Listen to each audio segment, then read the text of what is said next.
बाळासाहेब ठाकरेंमुळे आम्हाला सत्तेत वाटा मिळाला असा म्हणणारा ओबीसी वर्ग आणि गरीब मराठा वर्ग फार मोठा महाराष्ट्रात आहे. ते उद्धव ठाकरेचे समर्थक होते. या महाराष्ट्राच्या जडणघडणीमध्ये शरद पवारांचा काहीतरी रोल राहिलेला आहे. ते सहकार क्षेत्राबद्दलचा असेल, नेतृत्व उभं करण्याबद्दलचा असेल, त्या वर्गाला शरद पवार हे एक आशास्थान वाटत होते. बारामतीची निवडणूक ही तुम्ही वेगळ्या अर्थाने बघितली पाहिजे. सुप्रिया सुळे म्हणजे उमेदवार असं सूत्र नव्हतं. शरद पवारच खुद्द निवडणुकीला उभे आहेत हे लोकांना फिलिंग होत होतं. अजित पवारांची कधीही दृष्टी दिल्लीची नव्हती. आता मुख्य इंटरेस्टचा मुद्दा आहे तो अजित पवारांचा महाराष्ट्राची विधानसभा. आणि महाराष्ट्राची विधानसभा का, तर महाराष्ट्राच्या विधानसभेत त्यांना एकतर मुख्यमंत्री व्हायचंय, एका बाजूला मराठा, दुसऱ्या बाजूला ओबीसी आणि तिसऱ्या बाजूला उच्च जातीचे, यांना एका सुरात कसं बोलायला लावायचं, ही खरं देवेंद्र फडणवीसांच्या पुढची आव्हानात्मक गोष्ट आहे.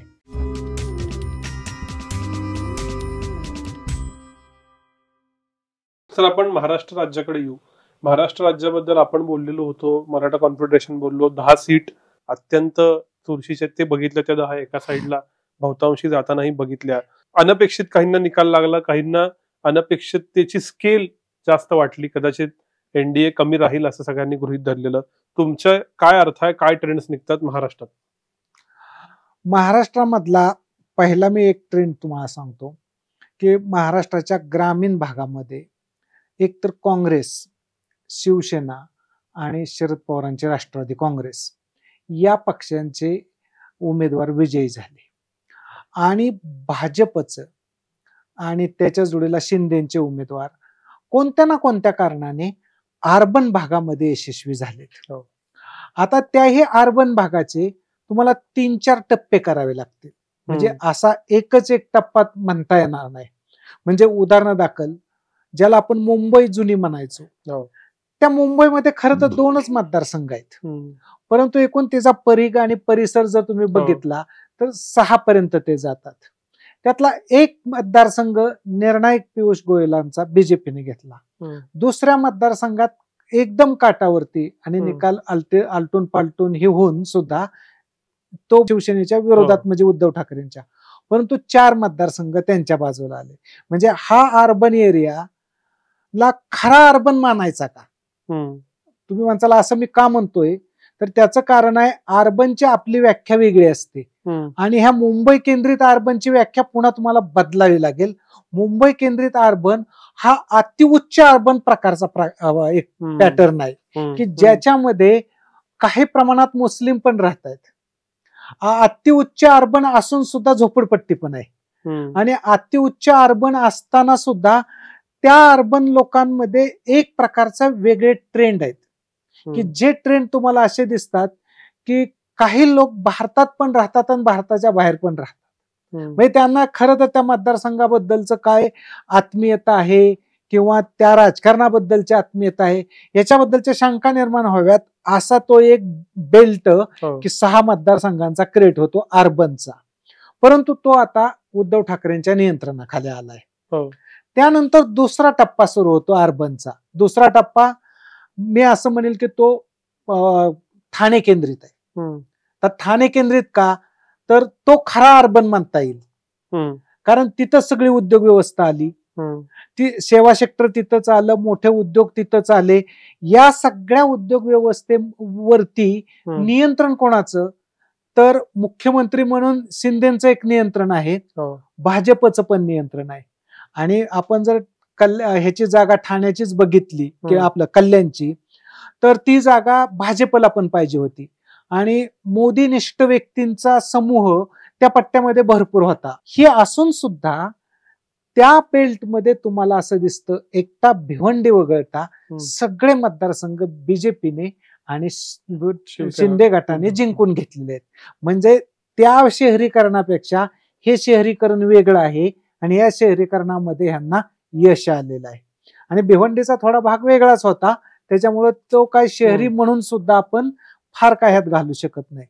आता ह्या शहरीकरणाचा इफेक्ट खाली कुठपर्यंत जातो, तळ कोकणापर्यंत जातो असं माझं मत आहे. म्हणजे कोणत्या अर्थाने, ठाण्याला जोडून पालघर आहे, ठाण्याला जोडून रायगड आहे, ठाण्याला जोडून सिंधुदुर्ग आणि रत्नागिरी आहे आणि जरी आपण असं म्हणत असलो की सिंधुदुर्ग आणि रत्नागिरी खूप ग्रामीण आहे, परंतु आता त्याचं संपूर्ण निमशहरीकरण झालेलं आहे. म्हणजे जो हायवे आणि रेल्वेचा मार्ग झाला, कोकण रेल्वे, याच्यामुळं सगळं शहर ते कनेक्टिव्हिटी मुंबईशी आली. पण लोक बोलताना मुंबई म्हणतात, परंतु ते सगळे लोक पनवेल पासून ठाण्यापर्यंत अशा भागामध्ये, कारण त्यांची इकॉनॉमिक कॅपॅसिटी आणि जुळवून घेण्याच्या क्षमता पाहिल्या तर ठाण्यातला रिझल्ट हा ह्यांना रायगडमध्ये अजित पवारांच्या उमेदवाराला सुद्धा फायदेशीर ठरला, आणि इकडे सिंधुदुर्गामध्ये आणि रत्नागिरीमध्ये नारायण राणेंना उपयोगी आला. म्हणजे याचा अर्थ असा होतो की हे या अर्बनायझेशन नंबर 2 बीजेपीकडे किंवा शिंदेच्या नियंत्रणाखाली आहे. आता तिसरं अर्बनायझेशनचा जो प्रकार आहे तो या मुंबईपेक्षा आणि ठाण्यापेक्षा वेगळा आहे, आणि त्याच्यामध्ये साधारणपणे 3 शहरं येतील. एक आहे नाशिक, दुसरं पिंपरी चिंचवड, पुणे आणि औरंगाबाद. तुम्ही ह्या तिन्ही शहरांचा अर्बनायझेशनचा विचार केला आणि निकाल कसा लागलाय पाहिलं तरी तुम्हाला एक असं दिसतं की नाशिकमध्ये निकाल उद्धव ठाकरेंच्या बाजूने लागला, परंतु मतदानाचं त्रिकोणी विभाजन झालं. विभाजनामुळे एक नवा प्रॉब्लेम दिसतोय. पुण्यामधला निकाल लागला तो भाजपच्या बाजूने लागला. तुम्ही औरंगाबादला गेला तरी त्या निकालामध्ये दिसतं की शिंदेच्या बाजूने निकाल लागला, आणि पिंपरी चिंचवड पुण्याला जोडून आहे आणि मावळ त्याचा वर्णनाचा भाग मानला तर ते सगळं शहरीकरणच आहे. म्हणजे याचा अर्थ असा दिसतो की तिसऱ्या शहरीकरणामध्ये सुद्धा निर्णायक वर्चस्व हे बीजेपीचं किंवा शिंदेच आहे. आणि नंतर हे सोडून राहिलेला शहरीकरणाचा काय भाग आहे, तो शहरीकरणाचा भाग कुठला म्हणता येईल तर एक नागपूर आहे, दुसरा पुण्याला जोडून काय शहरीकरण झालंय ज्याला आपण राजगुरुनगरकडे म्हणू शकतो, किंवा जो अमोल कोल्हेंच्या मतदारसंघात भाग आला हा, किंवा काही सुप्रिया सुळेंच्या मतदारसंघामध्ये गेला. इथं निकाल लागताना सुद्धा निकालामध्ये स्पर्धा दिसली, आणि नागपूरमध्ये स्पर्धा दिसली नाही, थोडासा मतदारांमध्ये चलबिचल एकूण मतदारांच्या स्वरूपामध्ये दिसली. परंतु इथं तुम्ही चौथ्या प्रकारच्या शहरीकरणात सुद्धा फायनल निष्कर्ष असं काढता की विरोधी पार्ट्या घाबरलेल्या दिसतात ह्या शहरीकरणाला. म्हणजे उदाहरणार्थ सुप्रिया सुळेंच्या पुढं खडकवासल्याचंच का आव्हान, किंवा अमोल कोल्हेंच्या पुढं हडपसर मधलंच आव्हान. म्हणजे हे आव्हानामुळे आमचं काय होणार, ही जर एक भीती अनामिक म्हणता येत नाही, खरी सुद्धा भीती आहे. ह्या भीतीचा अर्थ असा होतो की अर्बनायझेशनचा संपूर्ण पॅटर्नच भाजपने कॅप्चर महाराष्ट्रातला करण्यामुळे भाजप ही पार्टी आणि त्यांच्याबरोबर पार्टनर असणारे शिंदे आणि जे अजित पवारांना यश मिळले ते सुद्धा अर्बन चेहराच झालेले आहेत. म्हणजे अजित पवार रुरल किती आणि शिंदे रुरल किती, तर ते रुरल राहिलेले नाहीत. या निवडणुकीमधून ते अर्बन म्हणून पुढे आलेत. या अर्थाने हा पहिला ट्रेंड आहे की ते अर्बन नावाच्या गोष्टीमधली ह्यांनी आव्हान निर्माण केलं होतं, तिथे ह्यांना काय अपयश आलेलं नाही, तर ते यशच आलेलं आहे. सर हाच मुद्दा थोडा एक्सटेंड करतो, कारण याच्यावर थोडा अभ्यास काल परवा वाचत होतो. आपण NH4 वर राहतो, म्हणजे कोल्हापूर, मुळगाव, पुण्यात राहणं, मुंबईत जाणं. इथं NH4 वरचे बघितले तर कोल्हापूरचा अपवाद वगळता हातकणंगले निघालेली दिसती, सातारा निघालेली दिसती, बारामतीचा थोडासाच भाग येतो पण पुणे निघालेली दिसती, मावळ निघालेली दिसती, रायगड निघालेली दिसती, ठाणे कल्याण निघालेली दिसती. आणि दुसरा जो असा अर्बनायझेशनचा धमनी बनते ती म्हणजे समृद्धी महामार्ग. मग तिथं नागपूर निघालेलं दिसतं, औरंगाबाद निघालेलं दिसतं, पुढं नाही दिसत. तर येथून पुढं या 2 रस्त्यांभोवती की जे रस्ते एक प्रकारे अर्बनायझेशनचे वाहक आहेत, राजकारण डेव्हलप होईल का, आणि याचा साहजिक फायदा भाजप प्रणित महायुतीला समृद्धी महामार्गाचा जो बेल्ट आहे जिथं हे आता घडणार आहे, जे घडलंय NH4 वर, असं घडताना दिसेल का? मला असं वाटतं की हे घडेलच. ह्या प्रोसेसला कोण थांबवू शकणार नाही, कारण अर्बनायझेशनची प्रोसेस ही 1990 नंतर सुरू झाली आणि ती इतकी वाढली की तिनं 50% भाग कॅप्चर केलेला आहे. मोजमापामध्ये 50% दिसतो, कारण लोक सांगतात की आम्ही ग्रामीण भागामध्ये राहतोय, परंतु ऍक्च्युली ते निम शहरी असतात. हे जर तुम्ही गणित बघितलं तर इकॉनॉमी तिथंच असणार आहे. लोक रस्त्यावरती येऊन राहणं, रस्त्यावरती म्हणजे मला म्हणायचं की रस्त्याच्या अवतीभोवती राहणं, कॉरिडॉर मध्ये राहणं, याला प्रिफरन्स देणार आहेत. आणि त्याच्यामुळे मतदारांची संख्या इथं वाढणार आहे आणि अर्बन ऍटिट्यूड तयार होणार आहेत. अर्बन ऍटिट्यूड तयार झाले की ग्रामीण भागातली ग्रामीण पार्टी, ग्रामीण भागातली एकूण रचना हे सगळं बदलणार आहे. पूर्वी कसं असायचं की मुंबईमध्ये शिवसेना आहे, तर ग्रामीण भागातल्या लोकांना असं वाटायचं की मुंबईमध्ये शिवसेना असावी आणि ग्रामीण भागामध्ये काँग्रेस असेल तर चालेल. परंतु आता उलटही होण्याची शक्यता आहे. मुंबईमध्ये जी पार्टी बीजेपी असेल तीच या सेमी अर्बन मध्ये पण राहिली पाहिजे, दोन्ही मोठ्या रोडच्या अवतीभोवती, असा ट्रेंड क्रिएट होऊ शकतो. आणि हा ट्रेंड क्रिएट झाल्यानंतर मग पुढचा मुद्दा येतो, ग्रामीण राजकारणाला या रस्त्यांच्या अवतीभोवतीच्या कॉरिडॉरवरती आपलं राजकारण, आपल्या इकॉनॉमीची साधनं डिपेंड ठेवावी लागतील. म्हणजे याचा अर्थ त्यांचं राजकारण परावलंबी होणार आणि ह्या रोडनीच घडवलेलं राजकारण मुख्य राजकारण म्हणून पुढे येत राहणार. त्याच्या उलट जो ग्रामीण भाग आपण बोललो किंवा काँग्रेस 1 वरून 13 वर जातं. शरद पवार उमेदवार बाहेरून काही काही ठिकाणी आणतात, जोडण्या करतात, पण ते 8 वर जातात. कसं काय, म्हणजे ह्याचं काय गमक आहे की ज्यानं फिलॉसॉफिकल लेवलला, अभ्यासाच्या पातळीवर महाविकास आघाडीच्या बाजूने एवढ्या जागा जाताना दिसतात? मला असं वाटतं की याच्यामधला सर्वात मोठा जो मुद्दा आहे तो 3 पार्ट्यांचं मतदान एकत्रित जुळलं. म्हणजे उद्धव ठाकरेंचं मतदान वेगळं होतं, काँग्रेसचं वेगळं होतं आणि शरद पवारांचं वेगळं होतं. हे तिन्ही घटक एकत्रित जुळले. दुसरा मुद्दा घडला ह्या जुळण्याच्या नंतरचा की शरद पवारांचं जे मतदान आहे ते अजित पवारांकडे सरकलं नाही. अजित पवारांकडे फार थोडं गेलं, म्हणजे 3% मतं फक्त गेलेत, 3-3.5%. त्या तुलनेमध्ये शरद पवारांकडे 11% मतं गेलेत.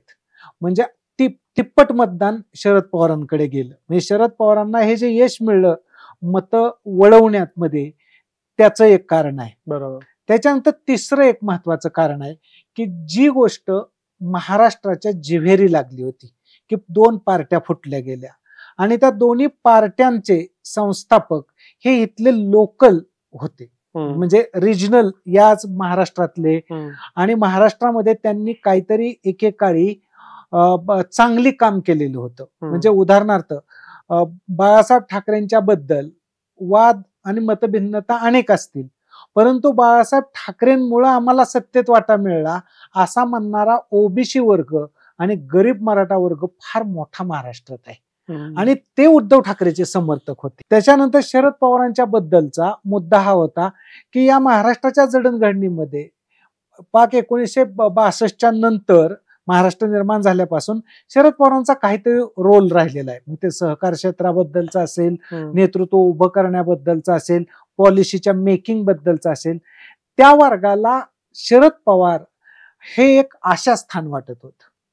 या सगळ्यातून ह्यांची मतं जुळली आणि ती पण किती जुळली तर मला जे माझ्याकडे निवडणूक आयोगाचीच आकडेवारी आहे त्यानुसार केवळ 1.04 एवढा फरक आहे.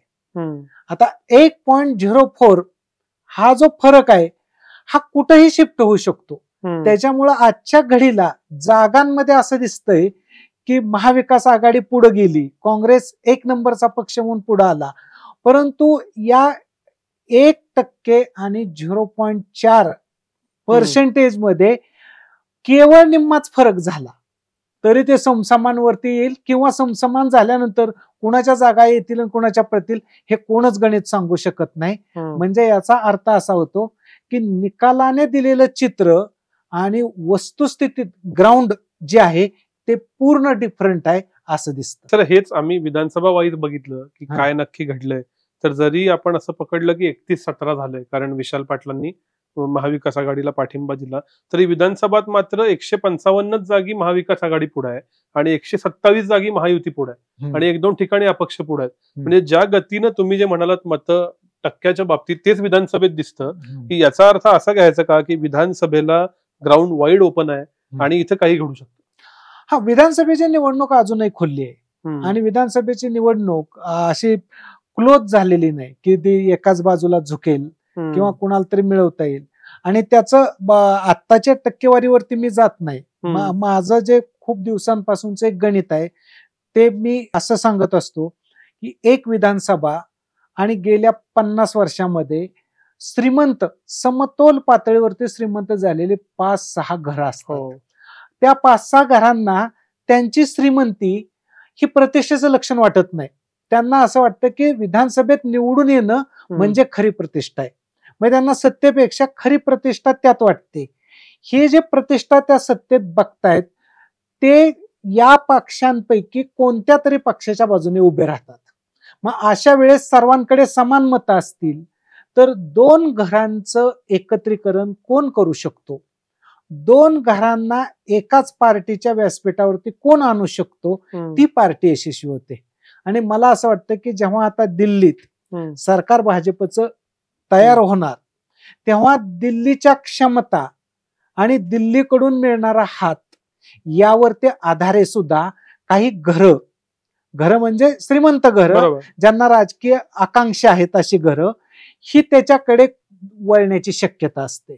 आणि याचा परिणाम म्हणून तुम्ही आज जरी म्हणाला की 127 तर ते 127चा कधी आकडा 150 वर जातो हे कळत नाही. कारण 27 वरून पुढे जाणं खूप सोपी गोष्ट आहे.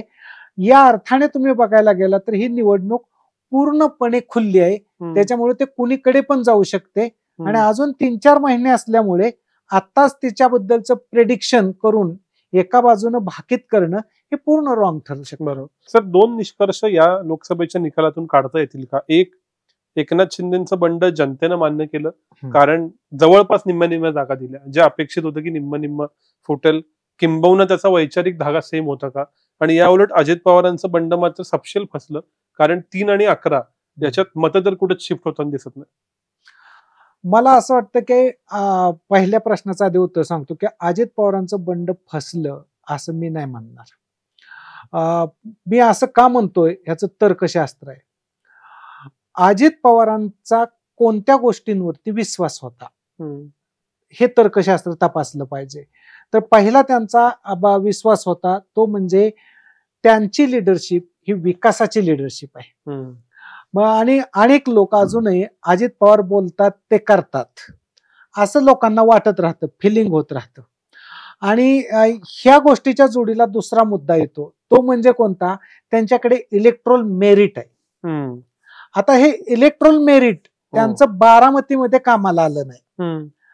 फार मोठा उलाढाल दिसली, परंतु बारामतीची निवडणूक ही तुम्ही वेगळ्या अर्थाने बघितली पाहिजे. बारामतीच्या निवडणुकीचा अर्थ असा आहे की सुप्रिया सुळे किंवा म्हणजे उमेदवार असं सूत्र नव्हतं. शरद पवारच खुद्द निवडणुकीला उभे आहेत हे लोकांना फिलिंग होत होतं. शरद पवारांनी एकूण लोकांना घडवलेलं हा एक मुद्दा होता आणि तो अजित पवारांच्या इलेक्ट्रोल मेरिटला मारक ठरला. दुसरा मुद्दा कोणता आहे, तो टोटलच जे राजकारणात मुरब्बी लोक होते त्यांनी अजित पवारांना शब्द दिले, अजित पवारांच्या व्यासपीठावरती गेले, परंतु अजित पवार सोडून लोक आहेत यांना अडवण्याचा प्रयत्न केला नाही. म्हणजे लोक विरोधात होते, त्या लोकांना समजून सांगण्याची प्रक्रिया काढायला पाहिजे होती. ती प्रक्रिया अजित पवारांच्या समर्थकांनी किंवा ज्यांना विकासाचा फायदा झाला होता अशा लोकांनी केली नाही, त्याचा तो परिणाम होता. पण आता मुद्दा असा आहे, इथून पुढं अजित पवारांच्या हातात 4 महिने आहेत आणि या 4 महिन्यांमध्ये अजित पवार त्यांची कुवत ओळखून ते किती मतदारसंघावर लक्ष केंद्रित करतायत आणि ते जे लक्ष केंद्रित करतील तिथं त्यांचं आत्ता बंड फसलं म्हणण्यापेक्षा सुद्धा तेव्हा ते यशस्वी होण्याची एक शक्यता आहे. याचं कारण असं आहे, अजित पवारांची कधीही दृष्टी दिल्लीची नव्हती. अजित पवार तुम्हाला म्हणजे त्या हिंदी भाषा असेल, पार्लमेंटमध्ये जायचं आहे, तिथं कम्फर्टेबल आहेत, तिथं त्यांची माणसं पाठवायची आहेत, यात ते रसच घेत नव्हते. अगदी त्यांनी पार्टीचा त्यांच्या नावाने दावा केल्यानंतर सुद्धा राज्यसभेत कोणाला पाठवायचं याच्याबद्दलचा डिस्प्यूट त्यांनी दुसऱ्यांवरती सोडून दिला होता. खरं तर त्यांनी स्वतः निर्णय घ्यायला पाहिजे होता, तो घ्यायचा का नाही हा त्यांचा मुद्दा आहे. माझा मुख्य मुद्दा आहे त्यांना इंटरेस्टच दिल्लीमध्ये नव्हता. त्याच्याऐवजी इंटरेस्ट होता तो दुसऱ्याच 2 लोकांना आणि त्यांनी तो बरोबर सेटल केला. आता मुख्य इंटरेस्टचा मुद्दा आहे तो अजित पवारांचा महाराष्ट्राची विधानसभा. आणि महाराष्ट्राची विधानसभा का, तर महाराष्ट्राच्या विधानसभेत त्यांना एकतर मुख्यमंत्री व्हायचंय, किंवा आता दुसरी घटना, त्यांच्याबद्दलची जी चर्चा होती की त्यांचा सगळा सोशल बेस निघून गेलेला आहे, त्यांचं बंड फसलेलं आहे, हे त्यांना सिद्ध करून द्यायचंय. त्याच्यामुळं या पातळीवरती ते नव्याने काम करणार, या अर्थाने त्यांची उमेद कमी झालेली मला दिसत नाही. आणि एकनाथ शिंदे, आता एकनाथ शिंदेचं तुम्ही म्हणाल तर एकनाथ शिंदेचं असं मला म्हणावंसं वाटतं की एकनाथ शिंदे उद्धव ठाकरेंच्या विरोधात यशस्वी झाले असं म्हणण्यापेक्षा मी त्याला एक वेगळं नाव देईल. ते नाव असं आहे की महाराष्ट्रामध्ये हिंदुत्व ह्या आयडियोलॉजीचे एकूण 3 मोठे गट पडलेत. पहिला गट आहे तो म्हणजे उद्धव ठाकरे यांच्या हिंदुत्वाचा, की जो बाळासाहेब ठाकरेंचा वारसा सांगतायत आणि ते हिंदुत्व आम्ही पुढे घेऊन चाललोय. हे ते काँग्रेसची युती करून, राष्ट्रवादीची युती करून सुद्धा त्या हिंदुत्वाचं त्यांनी समर्थन केलंय. नंतर दुसरी पार्टी बीजेपी आहे की जे हिंदुत्वाबद्दलचं राष्ट्रीय स्वयंसेवक संघ आणि त्यांचा एकूण अजेंडा या मुद्द्यावरती ते हिंदुत्वाची भाषा बोलतायत. आणि तिसरी पार्टी आहे ती म्हणजे एकनाथ शिंदेची, की जे हिंदुत्व त्यांचं बाळासाहेब ठाकरेंच्या काळात सुद्धा बाळासाहेब ठाकरेंपेक्षा वेगळं होतं. अगदी दिघेंचं हिंदुत्व बाळासाहेब ठाकरेंशी मॅच होत नव्हतं.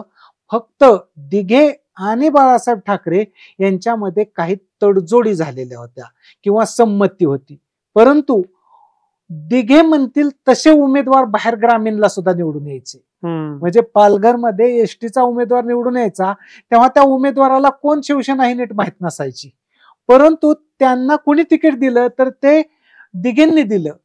त्यांना कोण निवडून आणणार तर दिघे आणणार. हे हिंदुत्वाची चौकट पूर्ण दिघेंची वेगळी होती. ते हिंदुत्व शिंदेंनी कॅप्चर केलेलं आहे. आणि शिंदेच्या या हिंदुत्वाला मराठा घरातलं आम्ही 96 कुळे आहोत, आम्ही उच्च वर्णीय आहोत, आम्ही राजघराण्यातले आहोत, या सगळ्या हिंदुत्वाचं वलय पुन्हा जोडलेलं दिसतं. या अर्थाने तुम्ही नीट बघायला गेला तर शिंदेच्या अवतीभोवती गोळा झालेले लोक थोडे मराठा अभिमानी पण आहेत.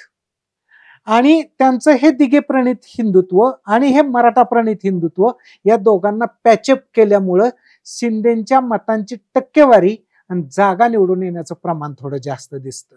आणि जर शिंदेना ही लाईन कॅप्चर करता आली आणि ही लाईन त्यांना टिकवता आली तर ते उद्धव ठाकरेंचे खूप मोठे स्पर्धक म्हणून पुढे येऊ शकतात. या सगळ्यात राहिलेला पक्ष तो मला ज्याच्यावर शेवटी यायचे तो म्हणजे भाजप आणि विशेषतः त्यांचे नेते देवेंद्र फडणवीस.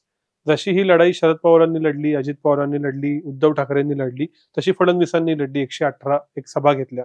एका बाजूला अर्बन पॉकेट्समध्ये त्यांच्याबद्दल एक आकर्षण दिसतं, डेव्हलपमेंटचे प्रतिनिधी वाटतात, ते उच्चवर्णीयांना ते त्यांचे प्रतिनिधी वाटतात.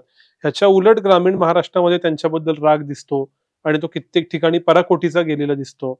अशा वेळेला भाजप पक्ष म्हणून आणि त्यांचे आता राज्यभर माहीत असणारे नेतृत्व म्हणून देवेंद्र फडणवीस म्हणून तुम्ही कसं विश्लेषण कराल, कुठं चाललंय हे? मला असं वाटतं की देवेंद्र फडणवीसांबद्दलचा जो राग आहे तो सोशल मीडियातून बाहेर येतोय. काही प्रमाणात हा राग बाहेर येतोय तो मीडिया म्हणजे प्रिंट मीडियातून. परंतु समजा एखाद्या व्यक्तीला टोटल महाराष्ट्राचं राजकारण बदलायचंय तर तो काय करू शकतो, तर त्यांना पहिल्यांदा यशवंतराव चव्हाणांचं मॉडेल होतं ते बाजूला काढावं लागणार आहे. आणि त्याचे मुख्य प्रणेते आधारस्तंभ हे एकमेव शरद पवार आहेत. ते पुन्हा कळलं पृथ्वीराज चव्हाणांना, थोरातांना, आणि थोरातांनी पृथ्वीराज चव्हाणांनी शरद पवारांशी खूप जुळवून घेतलं आणि शरद पवारांनी सुद्धा त्यांच्याशी जुळवून घेतलं. तुम्ही नीट बघायला गेला तर थोरातांना बोलवल्याशिवाय शरद पवारांच्या सभा होत नव्हत्या आणि पृथ्वीराज चव्हाणांना बरोबर घेऊनच शरद पवार जात होते. ह्याचा अर्थ ते सगळे चव्हाण मॉडेलच्या डागडुजीबद्दल ती पराभूत होऊ नये याची काळजी आणि दक्षता घेत होते. याच्या उलट गोष्ट आहे ती देवेंद्र फडणवीसांची. देवेंद्र फडणवीसांना पहिल्यांदा हे मॉडेलच राजकारणाच्या रणांगणातनं बाहेर काढायचंय. याच्यामुळं जे लोक ह्याचे समर्थक आहेत ते देवेंद्र फडणवीसांच्या विरोधात बोलतात. म्हणजे काहीतरी देवेंद्र फडणवीसांच्या विरोधात फार मोठं संकट आलंय असं मला वाटत नाही. कारण जी तुम्ही भूमिका घेतलेली असते त्याच्या विरोधातलं जे मोहोळ उठणार ते तर तुम्ही नीट पाहिलं पाहिजे किंवा त्याला समजून घेतलं पाहिजे. आता दुसरा मुद्दा आहे देवेंद्र फडणवीसांच्या विरोधात निर्माण झालेला. हे करताना देवेंद्र फडणवीसांनी 2 गोष्टी केल्या. एक पहिली गोष्ट काय केली तर मराठ्यांना आपल्या पार्टीमध्ये आणलं पाहिजे. पण आधीच जे लोक होते त्यात ओबीसी होते, त्यांना काही प्रमाणात बाजूलाही काढावं लागत होतं किंवा त्यांना साईड ट्रॅक व्हावं लागत होतं. ते साईड ट्रॅक पण झाले. परंतु आता मुद्दा नव्याने क्रिएट झालेला आहे की ह्या दोन्ही लोकांना म्हणजे एका बाजूला मराठा, दुसऱ्या बाजूला ओबीसी आणि तिसऱ्या बाजूला उच्च जातीचे ह्यांचं पॅचअप कसं करायचं, यांना एकमुखी एका सुरात कसं बोलायला लावायचं, ही खरं देवेंद्र फडणवीसांच्या पुढची आव्हानात्मक गोष्ट आहे. जरी महाराष्ट्रात असं म्हटलं जात असलं की हे 3 समूह कधीही एकमेकांशी तडजोड करून राजकारण करणार नाहीत, म्हणजे मराठा ओबीसीच्या विरोधात जाणार, हे चित्र ज्याला म्हणजे जास्त प्रसिद्धी मिळवायची आहे त्या लोकांसाठी खरं आहे. परंतु ज्याला ग्राउंडवरती राजकारण करायचंय तो विचार करतो ही वस्तुस्थिती अशी जरी असली आणि ही कुणाच्याही कंट्रोलमध्ये येत नसली तरी मी कंट्रोलमध्ये आणण्याचा प्रयत्न करतो. हीच घटना सातत्याने तुम्ही उलट्या बाजूने बघायला गेला तर शरद पवार मराठा आणि ओबीसीमध्ये पॅचअप करण्याचा घटना करतात. ग्राउंडवरती बोलताना लोक मराठा विरोधी ओबीसी बोलतात, ते मात्र दोघांना एकत्रित करतात. असा देवेंद्र फडणवीसांच्या पुढे हा पॅच आहे किंवा आव्हान आहे की उच्च जातींचं म्हणणं काहीतरी 5-25% डाऊन करणं, मराठ्यांच्या आशांशी आकांक्षांशी त्यांना जुळवून घेणं, ओबीसींना सुद्धा त्यांचं काय म्हणणं असेल त्यातून 5-50% कमी करणं आणि ह्या तिघांमधून एक सूर निर्माण करणं की जो 100% नसेल परंतु 25%, 50% असेल. आणि हा जर त्यांना क्रिएट करता आला तर ती अचिव्हमेंट त्यांच्या राजकारणाची असेल. आणि मला असं वाटतं की त्यांनी जे काही केलं गेल्या 10 वर्षामध्ये ते त्यांचा हा पहिला प्रयत्न होता मराठा आणि उच्च जातींना एकत्र आणण्याचा. आताच्या लोकसभेपासून मला ह्या तिघांना ते एकत्रीकरण कसं करता येईल याचा प्रयत्न करताना दिसत आहेत. सर, शेवटचा प्रश्न. विधानसभा खूप पुढे आहे पण जो ट्रेंड आपण बघितला देशाचा आणि राज्याचा, त्याच्यात जातीय ध्रुवीकरण असेल, एक गट्टा झालेलं मतदान असेल, धार्मिक ध्रुवीकरण असेल, ह्या सगळ्यानं आता महाराष्ट्राचं राजकारण पुढच्या 4 महिन्यात मग स्थानिक स्वराज्य संस्था येतील कुठल्या दिशेने जाताना दिसतं? मला असं वाटतं साधे जर ह्याचे निष्कर्ष काढायचे झाले तर महाराष्ट्राचं राजकारण सध्या प्रचंड अस्थिर आहे. म्हणजे लोकसभेमुळं त्याचे ट्रेंड कळतील किंवा अंतप्रवाह तरी समजतील असं वाटत होतं, परंतु ते तसं अजून झालं नाही. कारण ते 1% मतं म्हणजे अनिश्चिततेचं एक ग्राउंडच आहे आणि खालून त्याला धक्के बसतायत. ते खालून धक्के बसण्यामुळे वरच्या आपोआप कुठल्या गोष्टी कुठं उडून जात आहेत ते कळत नाही. हा एक मुद्दा आहे. हा एक महत्वाचा ट्रेंड मला वाटतं महाराष्ट्राच्या राजकारणातला आहे. दुसरा महाराष्ट्राच्या राजकारणातला ट्रेंड मी आता जे सांगत होतो तो महत्वपूर्ण आहे. महाराष्ट्रामध्ये कितीही परस्पर विरोधात बोलल्या गेलं, म्हणजे उदाहरणार्थ जातीवरती बोललं गेलं तरी सुद्धा ती वस्तुस्थिती किंवा तो प्रवाह खरा नाही. म्हणजे जसं बीडच्या बद्दलचं आहे किंवा जसं परभणी बद्दलचं आहे, पण हा मुद्दा वस्तुस्थितीत खरा नाही.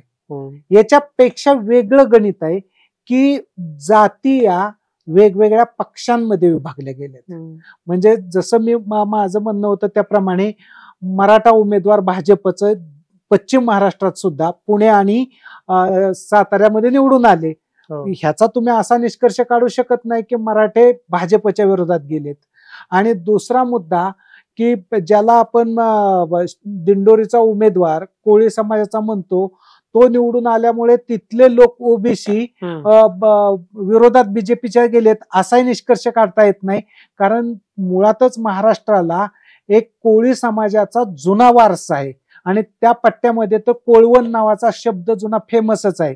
यावर आधारित विचार केला तर ते त्यांच्या आयडेंटिटीचं पॉलिटिक्स करत होते. म्हणजे याचा अर्थ असा होतो की महाराष्ट्राच्या राजकारणातला दुसरा मुद्दा जातीपेक्षा स्वतःच्या आयडेंटिटी उफाळून वरती येण्याचा प्रश्न निर्माण झालेला आहे.